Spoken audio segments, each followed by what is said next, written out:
আমরা যেহেতু বোরকা পরি, সো আমরা হচ্ছে শিবির ট্যাগিং খাবো, ইটস টু নর্মাল। আমি আপনাদেরকে এর মধ্যে বলেছি কিন্তু যে আমরা 3জন শিক্ষক নির্বাচনটা কিভাবে শুরু করা যায়, ভোটটা সেটা সর্ট আউটে আমরা একটু পিছনের দিকে বসে কথা বলছি।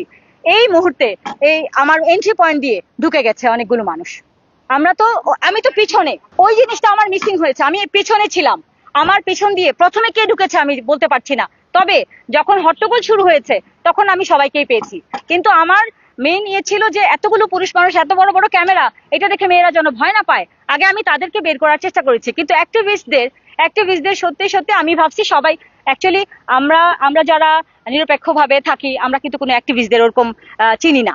আমি তো বললাম আমি তখন আমার নির্বাচন নিয়ে ব্যস্ত ছিলাম, ভোটটা কিভাবে চালু করা যায়। ওই সময় আপনারা নিশ্চয়ই খেয়াল করেছেন আমি ওই দিকে, আমার এন্ট্রির দিকে আমি ছিলাম না। আমরা একটু অগোচরে গিয়ে আমরা 3জন শিক্ষক কি করা যায় এখন সেই সমাধান করছিলাম, এবং যারা পোলিং এজেন্ট তাদের কাছ থেকে পরামর্শ নিচ্ছিলাম। আর আপনার প্রশ্নের উত্তর, আপনাদের যতই বৈধ কার্ড থাকুক সবাই কি যেতে পারে এভাবে বলেন? একটা মেয়েদের হলে একটা রুল আছে না? তখনও কিন্তু যত ঘটনায় ঘটুক প্রভোস্টকে কিন্তু আগে জানাতে হবে, ম্যাডাম আমরা আসতে পারি না। একজন এভাবে না, আমরা হচ্ছে আধা ঘন্টা করে এক একটা সাংবাদিক দিচ্ছি। এটা আপনারা ভুল, এটা ভুল করছেন। আমি একটু আমাদের সব ক্যামেরা আছে, আমি সব এই ক্যামেরা ফুটেজ আমি দিয়ে দিতে পারবো, আমি সব ফুটেজ আমি আপনাদেরকে দিতে পারবো অবশ্যই। হ্যাঁ আসছে তো, শেখ সাদি আসছে। না ওই ছেলেই তো বলেছে, জিসান নিজেই তো বলেছে। আমি তো বললাম আমি ব্যস্ত ছিলাম, আমার তো দুইটা চোখ, আমার তো পিছনে চোখ নাই। হ্যাঁ হ্যাঁ, আমরা সেখানে হচ্ছে লাইনে ছিলাম, আমরা ভোট দেওয়ার জন্য লাইনে ছিলাম। সেখানে কি হতো, তখন ওই মুহূর্তে ওখানে ম্যাম ছিল না। কি হলো, বেশ কিছু ছেলে সবাই এমন একদম হন্তদন্ত হয়ে ভিতরে ঢোকা শুরু করলো। পেছনে পেছনে আমরা দেখলাম কি শেখ সাদি ঢুকতেছে। তো আমরা মেয়েরা সবাই স্বাভাবিকভাবে বলা শুরু করলাম প্রার্থী কেন আসবে, ছেলে প্রার্থী কেন আমাদের এখানে আসবে। আমরা যেহেতু বোরকা পরি, সো আমরা হচ্ছে শিবির ট্যাগিং খাবো, ইটস টু নর্মাল। তো আমরা যেহেতু কথা বলেছি, তো ওখানে বলা হয়েছে যে শিবিরের যেই ছাত্রী সংস্থার মেয়েরা ভোটের কারচুপি করছে, এটা বলা হয়েছে। অথচ আমরা ওখানে স্বাভাবিকভাবে লাইনে দাঁড়িয়েছিলাম ভোট দেওয়ার জন্য। কিন্তু কিছু ছেলে এসে এমন ভাবে তাদের স্পিড দেখে, আমরা যে সামনে দাঁড়াবো, যে আপনারা কেন আমাদের ভোট কেন্দ্রে ঢুকছেন, সেইটা বলার কোনো উপায় নেই। ওনারা সবাই মিলে ঠাস করে ঢুকে গেল। আমি বলি তারা যদি ভেতরে আপনারা সিসিটিভি ক্যামেরা চেক করলে সবকিছু বুঝতে পারবেন। কারচুপি হচ্ছিল না ওখানে, ভোট গ্রহণ স্থগিত ছিল। কারণ হচ্ছে ওই যে আপনার কালির যে বিষয়টা, কালি উঠে যাচ্ছিল, সেজন্য। সেটাকে যদি পুঁজি করে তারা বলে যে কারচুপি হচ্ছে, যদি সবকিছু স্থগিত থাকে, তা আপনারা তো বলতে পারেন না যে কারচুপি হচ্ছে। আর সিসিটিভি ক্যামেরা ফুটেজ চেক করলে দেখতে পারবেন যে কারচুপি হয়েছে কি হয়নি, সবকিছু লাইভ ওখানে দেখাইছে। আচ্ছা আমি একটা প্রশ্ন করি, কারচুপি যদি হয় তাহলে কে আসবে এখানে? আর না আপনি যে বললেন কারচুপি হচ্ছে বলেই জেনে গিয়েছে, কারচুপি হলে কি না ওনারা কারচুপি হলে কি ছাত্রদল যেতে পারে? ছাত্রদল নাকি কারচুপি হলে নির্বাচন কমিশনকে জানাবে?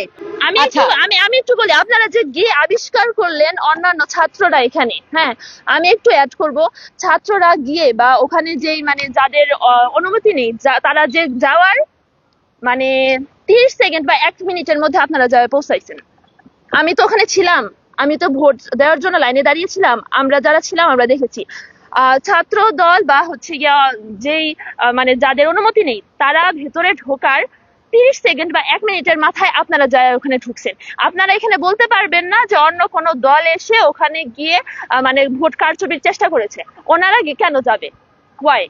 ছাত্র দল বা অন্যান্য যাদের অনুমতি নেই তারা কিভাবে যাবে? আমরা লাইনে দাঁড়িয়েছি, ওনারা যায় হচ্ছে নির্বাচন কমিশনারের যে ওখানে যারা ভোট গ্রহণ করছে তাদের কোশ্চেন করতেছে এটসেটরা, একদম হট্টগোল অবস্থা। হ্যাঁ অবশ্যই পারেন, আপনার অনুমতি লাগবে না। কিন্তু আপনার মেয়েদের হল তো বুঝতে হবে, মেয়েদের হল, এবং হচ্ছে একজন প্রভোস্টের ও একটু কনসার্ন নিয়ে যদি বলতো ম্যাডাম আমরা যাব, অবশ্যই আমি প্রার্থীদেরকে নিয়ে যাচ্ছি। আমাকে নির্বাচন কমিশন যে নির্দেশনা দিয়েছে, একটু আগেও নির্দেশনা দিয়েছে, প্রার্থী তুমি 2জন করে নিয়ে যাবে। আমরা কোনো প্যানেল না, হলে কোনো প্যানেল নাই, হলে কোনো প্যানেল নেই। আমার বার্তা যেটা হলো সেটা টোটালি একটা মিস ইনফরমেশন দেওয়া হয়েছে। আমাদের ভোটে কোনো কারচুপি, কোনো জালিয়াতি, কোনো অনৈতিকতা হয়নি। একটা জিনিস যেটা আমাদের নির্বাচন কমিশন আগে থেকে বলেনি, যে একটা কি বলে এটাকে, কালি দেওয়া, কালিটা উঠে যাচ্ছিল, সেই কারণে ভোটটা বন্ধ ছিল। তার মধ্যে এর মধ্যে যে কিভাবে অনেক মানুষ ঢুকে গেল, এটা আমি ওখান থেকে আমি জানি না, তবে আমি সেটা উদ্ধার করেছি। সেইগুলো আমি এখন দেখব। আপনারা যদি আমাকে সময় দেন, আমি এখন গিয়ে সেই সবগুলো দেখব।